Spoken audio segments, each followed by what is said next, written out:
Hi, everybody.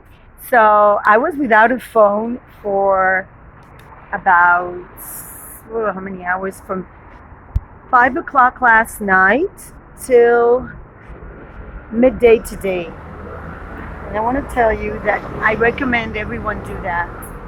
I really had time to think, and I spent time with the animals. I found a really good book that I would not have read otherwise.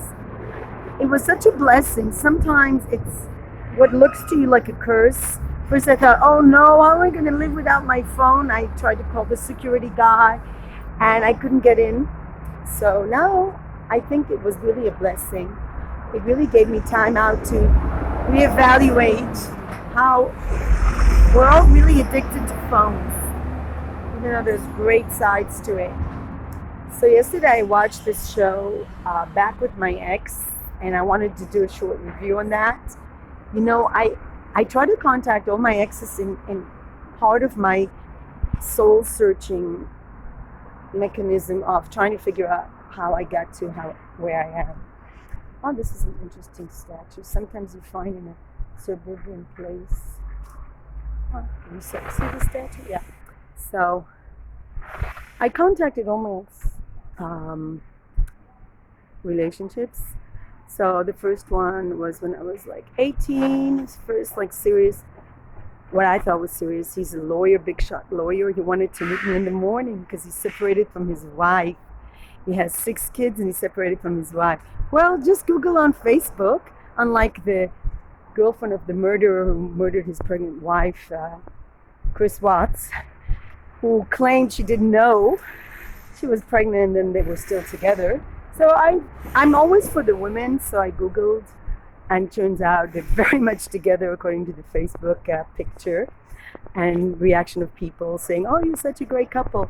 Well, not really if you want to meet with women in the morning. He was very nasty. And then I realized that he was not a very nice person, even though a successful lawyer. Maybe that's why maybe that's why he's such a successful lawyer. So that was it. I was like, that I just wanted to talk to him. I really didn't want any relationship with him. Then I contacted another boyfriend. That we end all my boyfriends was not happy ones. One was like he was like a genius and he's a professor. And I was fascinated that he wanted to talk to me. He's married to a psychologist. He said he didn't know what he wanted. So this was like, I'm getting on to 20. And then there was 23, my student crush at the university. He's also a lawyer. He has a memory. And then I realized that's what we have in common. I really have a good memory. He remembered every detail about my family and everything. And so I feel so bad. And I said, don't feel bad.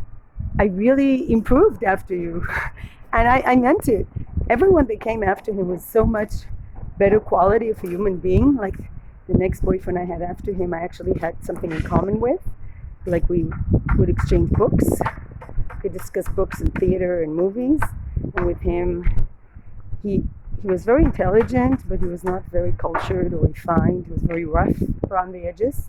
And he married a very wealthy woman. All my boyfriends married very wealthy women. Oh gosh. So then I contacted another one, and he first wanted to meet me for coffee, and then I sabotaged it because I had not really forgiven him because I broke up that relationship, and then a day later he met his future wife, who just happened to be also very wealthy and well connected. And then I had another. This was an email to a boyfriend who lives in the States, and he said that he emigrated to the States, and he said that what did he say? He's happily married, and Facebook confirmed, oh, it looks like he is. He was not a nice man, so I didn't mind. He really thought I was actually looking to have a relationship with him, which I was not. I just really wanted to find my missing pieces, and then I realized that, it really is not where it's at. So this reality show, Back with the Ex, takes place in Australia.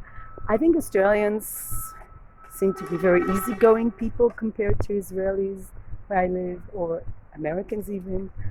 And what astonished us, I don't want to do spoilers alert, but what astonished me is this couple where he treated her so badly, and she was even willing to consider going back to him. And then I was really proud of her. She evolved and she said no to him, even though he made huge efforts. Because I really believe there's a saying that a tiger doesn't change his stripes. I think it's from the Bible. And I do believe people are fundamentally, they have this personality. And so I was surprised that actually some couples did rekindle their relationship. I was very surprised. Sometimes it is timing, that I have to say. Sometimes you're not right for a relationship that is with marriage and children. But with me, I feel really complete. I would never go back. I can only go ahead. And I really recommend my current relationship with the cats. He's amazing. He really gets me. It's very intuitive. And I love one scene Back with the Ex where she actually got a cat. And she said, "You have to respect my cat." And he said, "I'm allergic." And she said, "Since when?" I love that scene. And then he tried to pretend he liked the cat. But once you get a cat, you can't go back. You don't go back. So, enough being mean to cat ladies. Cats are the best. Peace, light, and love. And this was my combination of talking about mobile phones and